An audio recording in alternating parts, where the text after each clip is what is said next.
महागणाधिपतये नमः। सजयति सिन्दूरवदनो देवो यतपादपङ्कजस्मरणं वासरमणिर्वत्तमसा राशि नाशयति विघ्नानां। श्रीसरस्वत्यै नमः। नमस्ते शारदे देवी सरस्वतीमतीप्रदे वसत्वं मम जिह्वाग्रे सर्वविद्याप्रदा भव। ॐ नमो भगवते वासुदेवाय। श्रीकृष्ण गोविन्द हरे मुरारी हे नाथ नारायण वासुदेव प्रद्युम्न दामोदर विश्वनाथ मुकुन्द विष्णु भगवन् नमस्ते। श्री गुरुदत्तात्रेयाय नमः। कृते जनार्दनो देवश्रितायां रघुनन्दनः द्वापारे रामकृष्णौ च कलौ श्रीपादश्रीवल्लभः। श्री श्रीगुरवे नमः। हृदयान्तरी वसेतु श्रीगुरुमाऊली वरदहस्तधर मम श्री तव प्रेमलाभो जन्मजन्मान्तरी उद्धारावे कृपाळुवा श्रीहरिराया। श्रीमद्भागवत महापुराण अथाष्टमोऽध्यायः। परीक्षिताचे गर्भात रक्षण, कुंतीने केलेली भगवंतांची स्तुती आणि युधिष्ठिराचा शोक। सूत म्हणाले, यानंतर पांडव श्रीकृष्णांच्या सह स्त्रियांना पुढे करून मेलेल्या स्वजनांना तिलांजली देण्यासाठी गंगा तीरावर गेले। तेथे त्या सर्वांनी मृत बंधूंना तिलांजली दिली आणि पुन्हा विलाप केला। त्यानंतर भगवंतांच्या चरणकमलांच्या धुळीने पवित्र झालेल्या गंगाजलात पुन्हा स्नान केले। कुरुराज महाराज युधिष्ठिर, त्यांचे बंधू धृतराष्ट्र, पुत्रशोकाने व्याकुळ झालेली गांधारी, कुंती आणि द्रौपदी असे सर्वजण मृत स्वजनांसाठी शोक करीत होते। भगवान श्रीकृष्णांनी धौम्य मुनीसह त्यांचे सांत्वन करून त्यांची समजूत घातली की संसारातील सर्व प्राणी कालाच्या अधीन आहेत, मृत्यूपासून कोणाचीही सुटका होऊ शकत नाही। अशा प्रकारे धूर्त बंधूंनी कपटाने हिसकावून घेतलेले राज्य भगवान श्रीकृष्णांनी अजातशत्रू युधिष्ठिर महाराजांना त्यांचे त्यांना देऊन टाकले।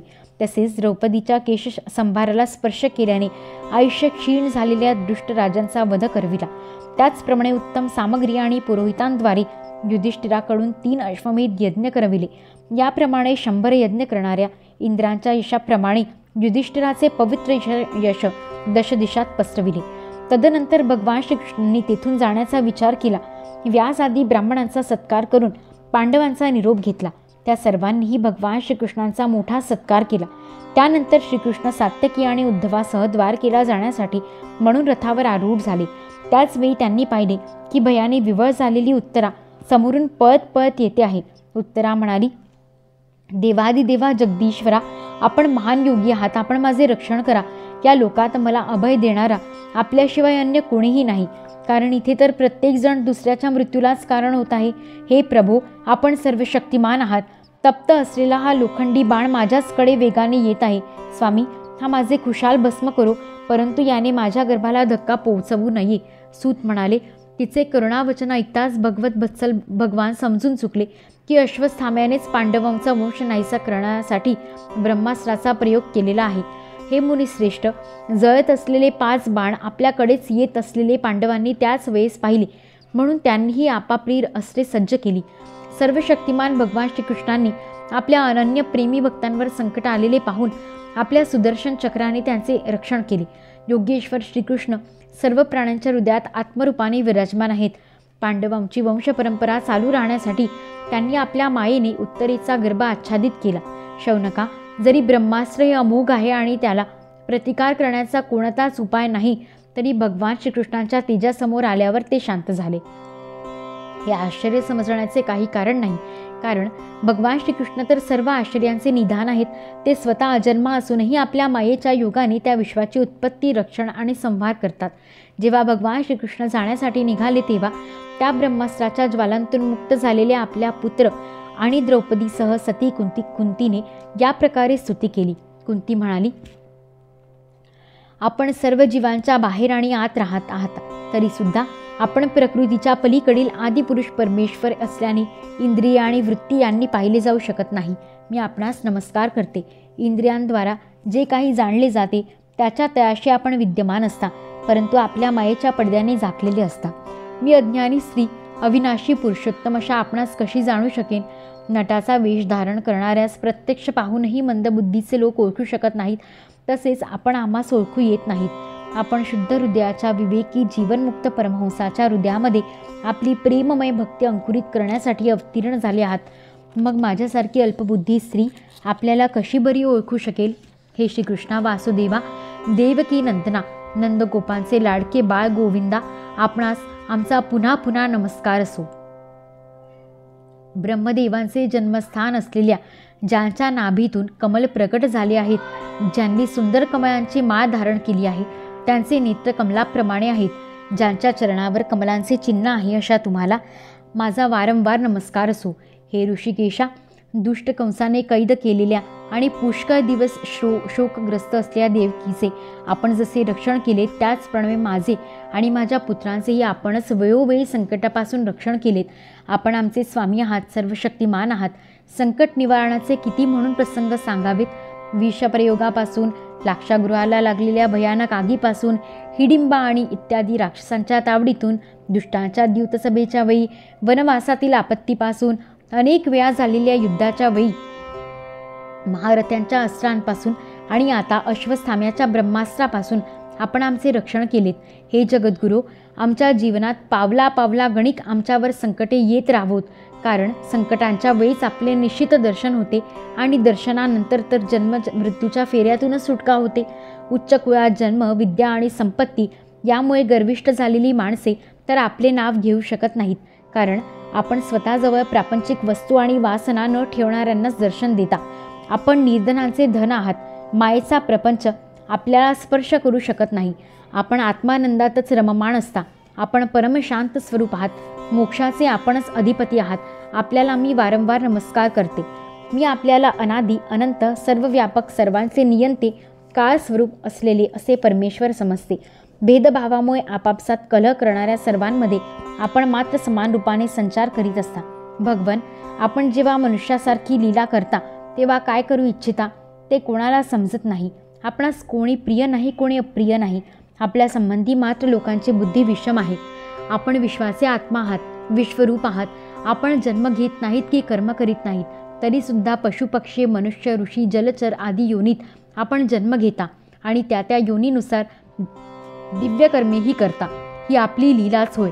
जेव्हा आपण दह्याचा डेरा फोडला तेव्हा यशोदा माता रागावली आणि तिने आपल्याला बांधण्यासाठी हातात दोरी घेतली. हे पाहून आपल्या डोळ्यात अश्रू आले. त्यामुळे गालांवरून काजळ ओघळू लागले. डोळे बावरले आणि आपण मान खाली घालून उभे राहिला. तेव्हाच्या आपल्या त्या लीला छबीची आठवण होऊन मी मोहित होऊन जाते. भयही ज्याला भीते त्याची काही अवस्था. आपण अजन्मा असूनही जन्म घेतल्याचे कारण सांगताना काही महापुरुष असे म्हणतात की ज्याप्रमाणे मलय पर्वताची कीर्ती पसरवण्यासाठी तेथे चंदनाची झाडे प्रकट होतात, त्याप्रमाणे आपला प्रिय भक्त पुण्यश्लोक राजा यदूची कीर्ती पसरविण्यासाठी आपण त्याच्या वंशामध्ये अवतार घेतला आहे. अन्य काही असे म्हणतात की वसुदेव देवकीने पूर्वजन्मामध्ये सूतपा आणि पृष्णीच्या रूपाने आपल्याकडून हाच वर मागितला होता. म्हणूनच आपण अजन्मा असूनही जगाचे कल्याण आणि दैत्यांचा नाश करण्यासाठी त्यांचे पुत्र झालात. दुसरे काही असे म्हणतात की समुद्रात बुडणाऱ्या जहाजाप्रमाणे दैत्यांच्या भारामुळे ही पृथ्वी अस्थिर पीडित झाली, तेव्हा ब्रह्मदेवाच्या प्रार्थनेने पृथ्वीचा भार हलका करण्यासाठी आपण प्रगट झालात. काही महापुरुष असे म्हणतात की जे लोक या संसारात अज्ञान, वासना आणि कर्मबंधनात जखडल्यामुळे पीडित झाले आहेत, त्यांनी श्रवण आणि स्मरण करण्यायोग्य लीला करण्याच्या विचारानेच आपण अवतार धारण केलात. भक्तजन वारंवार आपल्या चरित्राचे श्रवण, गायन, कीर्तन आणि स्मरण करून आनंदित होतात. त्यांना आपल्या चरणकमळांचे तत्काळ दर्शन होते. त्यामुळे त्यांचा जन्ममृत्यूचा प्रवाह कायमचा थांबतो. भक्तांच्या इच्छा पुरवणाऱ्या हे प्रभो, आजच आपण आपल्या आश्रयाला आलेल्या आणि सोयरे असलेल्या आम्हाला सोडून जाणार काय? राजांच्या वधाचे पाप केलेल्या आम्हाला आपल्या चरणकमळाखेरीज अन्य कोणताही आश्रय नाही. जसे जीव नसेल तर इंद्रिय शक्तिहीन होतात, त्याचप्रमाणे आपण पाहिले नाहीत तर यदुवंशी किंवा पांडव यांच्या रूपाला काय किंमत आहे? हे गदाधारी, आपल्या असामान्य पदचिन्हांनी युक्त अशी ही कुरुदेशाची भूमी आज जशी शोभायमान झाली आहे तशी आपल्या निघून जाण्याने राहणार नाही. आपल्या दृष्टीच्या प्रभावानेच हा देश धनधान्य आणि लतावृक्षांनी समृद्ध झाला आहे. ही वने, हे पर्वत, नद्या आणि समुद्रसुद्धा आपल्या दृष्टिक्षेपानेच वृद्धिंगत होत आहे. आपण विश्वाचे स्वामी, आत्मा आणि विश्वरूप आहात. यदुवंश आणि पांडव यांचे विषयी माझे मनात फारच ममता निर्माण झाली आहे. आपण माझे हे स्नेहपाश तोडून टाकावेत. श्रीकृष्णा, ज्याप्रमाणे गंगेच्या धारा अखंडपणे समुद्राला मिळत राहतात, त्याचप्रमाणे माझी बुद्धी इकडे तिकडे सैरभैर न होता केवळ आपल्यावरच निरंतर प्रेम करीत आहे. हे श्रीकृष्णा, अर्जुनाच्या प्रिय सख्या यदुवंश शिरोमणे, आपण पृथ्वीला भारभृत झालेल्या राजवेशधारी दैत्यांना जाळण्यासाठी अग्निस्वरूप आहात. आपली शक्ती अनंत आहे. हे गोविंदा, आपला हा अवतार गायी, ब्राह्मण आणि देवता यांचे दुःख नाहीसे करण्यासाठी आहे. योगेश्वरा, चराचराचे गुरु भगवंता, मी आपणास नमस्कार करते. सूत म्हणाले, अशा प्रकारे कुंतीने मोठ्या मधुर शब्दांनी भगवंतांच्या अधिकाधिक लीलांचे वर्णन केले. हे सर्व ऐकून भगवान श्रीकृष्ण आपल्या मायेने कुंतीला मोहित करीत मंद हास्य करू लागले. हे कुंतीला म्हणाले, ठीक आहे, आणि तेथून हस्तिनापुराला परत आले. तेथे कुंती, सुभद्रा आदींचा निरोप घेऊन ते जेव्हा द्वारकेला जाऊ लागले, तेव्हा राजा युधिष्ठिराने त्यांना मोठ्या प्रेमाने थांबवून घेतले. आपले बांधव मारले गेल्याने राजा युधिष्ठिर अत्यंत शोकाकुल झाला होता.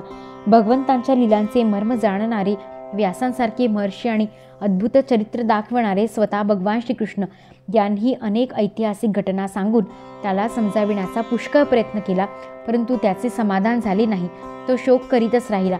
शौनकादी ऋषींनो, धर्मपुत्र राजा युधिष्ठिर आपल्या स्वजनांच्या वधाचा विचार करून अविवेकयुक्त चित्तामुळे स्नेह आणि मोहवश होऊन म्हणू लागला, माझ्या दुरात्म्याच्या हृदयात रूढ झालेली अज्ञान तर पहा. कोल्ह्या कुत्र्यांचा आहार असलेल्या या शरीरासाठी मी अनेक अक्षौहिणी सैन्याचा नाश केला. मी बालक, ब्राह्मण, सोयरे, मित्र, काका, बंधू आणि गुरुजनांशी द्रोह केला आहे. कोट्यवधी वर्षानंतरही माझी नरकातून सुटका होणार नाही. राजाने प्रजेचे पालन करण्यासाठी धर्मयुद्धामध्ये शत्रूंचा वध केला तर त्यास पाप लागत नाही. या शास्त्रवचनाने माझे मात्र समाधान होत नाही. स्त्रियांचे पती आणि बांधवांना मारल्यामुळे माझ्याकडून त्यांचा जो अपराध झाला आहे, त्याचे परिमार्जन यज्ञ आगादी कर्मांनीही मी करू शकणार नाही. जसे चिखलाने गढूळ पाणी स्वच्छ करता येत नाही, मदिरेनेच मदिरेची अपवित्रता नाहीशी करता येत नाही, त्याप्रमाणे अनेक हिंसायुक्त यज्ञांनी एका प्राण्याच्या हत्येचेही परिमार्जन होत नाही. अध्याय 8 समाप्त. इति श्रीमद्भागवत महापुराणे पारमहंस्या संहिताया प्रथमस्कंदे कुंती स्तुतिर् युधिष्ठिरा नुतापो नामाष्टमोऽध्यायः. कृष्णाय वासुदेवाय देवकीनन्दनाय च नन्दगोपकुमाराय गोविन्दाय नमो नमः. यदक्षरपदभ्रष्टं मात्राहीनं तु यद्भवेत् तत्सर्वं क्षमतां देव नारायण नमोस्तुते. मंत्रहीनं क्रियाहीनं भक्तिहीनं सुरेश्वर यत्कृतं तु मया कर्म परिपूर्णं तदस्तु मे. कशालादिला जन्मते हि कळेना करावे परिकायते हि सुचेना. जावो न जीवन परिमाझे वाया क्षमा कर श्री सद्गुरुराया. दत्तात्रेय समारंभां श्रीमद्वासुदेवानंद सरस्वती यतिमाध्यमाम् अस्मदाचार्यपर्यन्तं वन्दे श्रीगुरुपरम्परां. श्रीकृष्णार्पणमस्तु. श्रीगुरुदेव दत्तात्रेयार्पितमस्तु. श्री सद्गुरु चरणारविन्दार्पणमस्तु.